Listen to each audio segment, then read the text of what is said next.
Yo, what's up? I'm doing a little Ask Me Anything kind of video with my boy Sense, so let's get it. Ron Jobert asks, why are things the way that they are?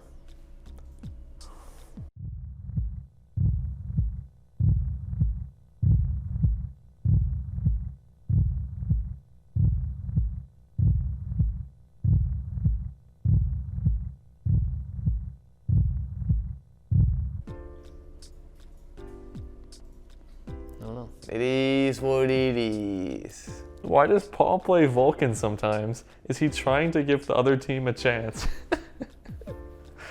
Oh God. I thought I thought Vulcan was sick, and then my ult got Aegis one too many times, so I'm done with that god.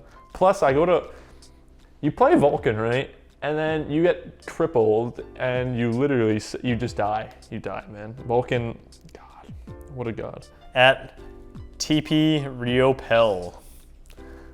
I probably butchered that, but how does one deal with the sleeve when it's in full swing and they added Mike?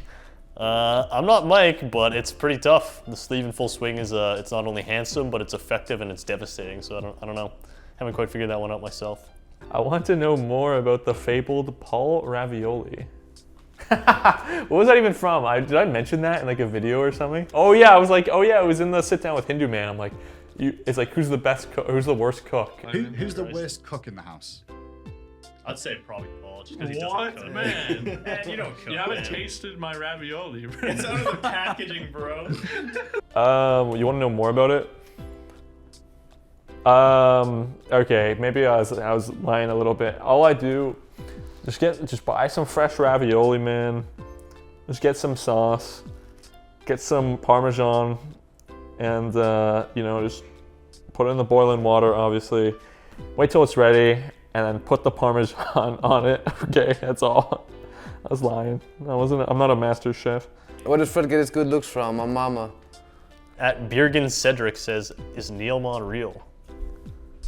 Maybe you edit me into like a fucking spirit and I disappear.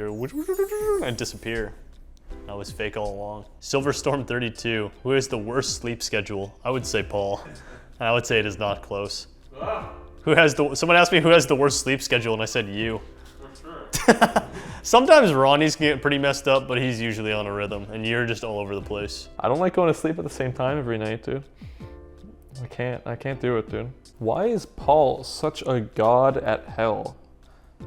Dude, I've been playing Hell for like 6 years now, dude. I just remember playing Hell for the very first time in Joust, the old Joust map, and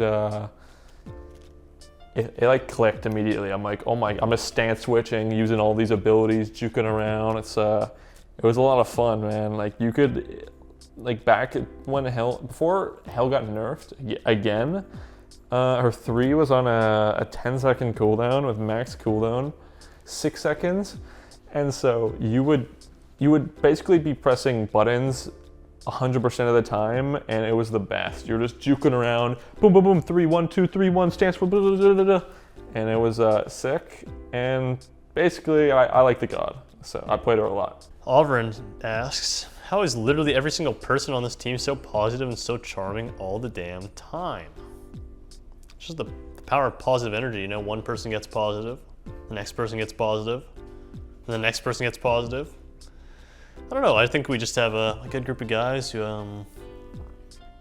we all know everyone's really capable on this team and everyone makes mistakes. You just lift each other up and you just move on, you know? We just got a good group of guys, I don't know. I don't know. It's been a pleasure for me to come in and just enjoy all of them too, so big fan of that. She had a follow-up question too. How is Chuckle so hilarious and how the fuck did y'all hide it for this long? He's a treasure and deserves to be known as such. Well, Chuck, we hid it so long because we put him in the basement and he stayed there the whole time.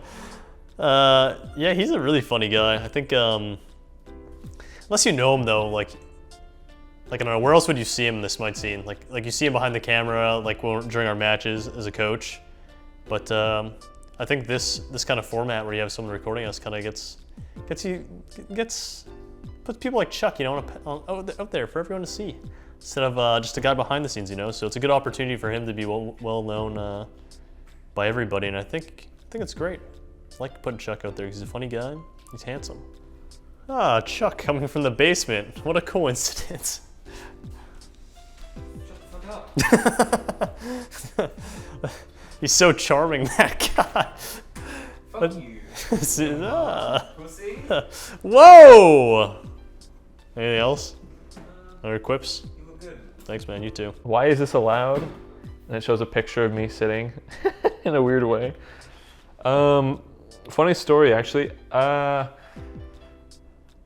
One day, I was gaming away, having a jolly old time, and out comes a spider on the floor. I'm like, oh!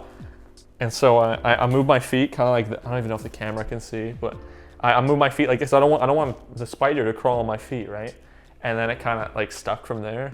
So that's kind of what I do now. I don't, at least spiders won't crawl on my feet anymore, right? Why is it allowed? Because he's an absolute gamer god. I mean, if you could play like that and you had to sit like that, wouldn't you? That's all I'm saying. That's all I'm saying. Solosphere11 asked, if you could bring any god into the meta who isn't right now or played regularly, who would it be and why? Probably Loki, because I know everyone loved that god. It's so fun and interactive. We should have Loki in the SPL. It should be Loki, obviously. Okay, actually don't put that god in the meta. I actually will quit the game. I feel like mostly in the jungle at least, like picks kind of, some things gets nerfed and then eventually it comes back around. So I feel like at jungle we've seen like different picks all the time. I'm trying to think, it's something I haven't played in a while. Maybe Loki? I think I played with Loki a couple of times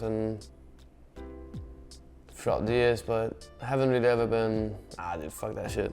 At Knife Palm, why does the PK house love Jithins so much? We love Jithins. We love Jithins. I don't know, man. We just love them. I don't know. Why do you love the sun? Why do you love a nice breeze on a hot day? That's just the way it is. That's the way it always will be. What rule changes would you like to see in SPL? Picks and bans, pausing, DQs?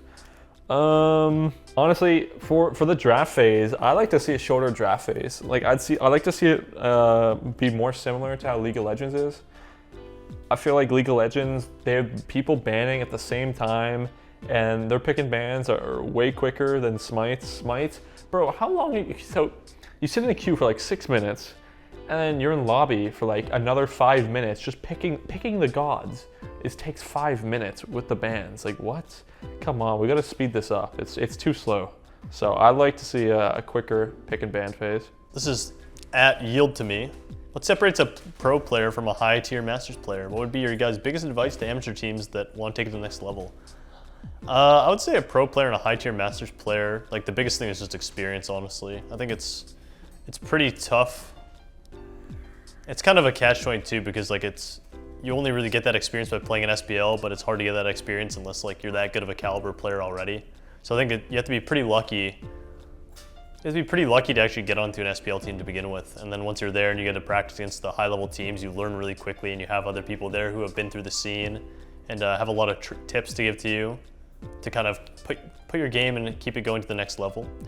But I would say, other than just getting lucky, I would say that you just have to do the best that you can do on your own. Like you have to find another amateur team and try and keep moving up. Like you need to use your amateur team and get a good group of guys who are around your level. And then if you keep progressing and you outgrow that team, move on to a team that might be a little bit better and keep doing things like that. But I think the way that you mostly do that individually is just by being pretty open-minded with your own play.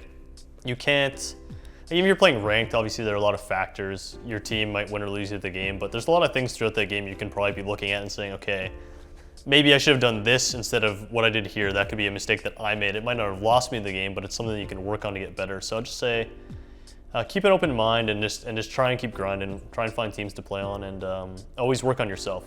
Say always criticize yourself. Like if something bad happens in the game, and your first reaction is just to blame the team or like blame the circumstances, like you don't really learn a lot. So I would say I started becoming a better player once I was like, I thought to myself, what could I have done different? Even though it may not be only my fault or entirely my fault, what could I have done different? I could have called, don't do this or do this, or is there something I could have done differently to avoid losing or doing a bad trade or something like that? So always look at what you could have done instead of just saying, oh, fuck this shit, I'm out. Or like, this team is so bad, they're always feet, or why are you guys doing this? Like, I feel like once you start looking in and thinking about what you can do, that's when you start becoming a better player for sure.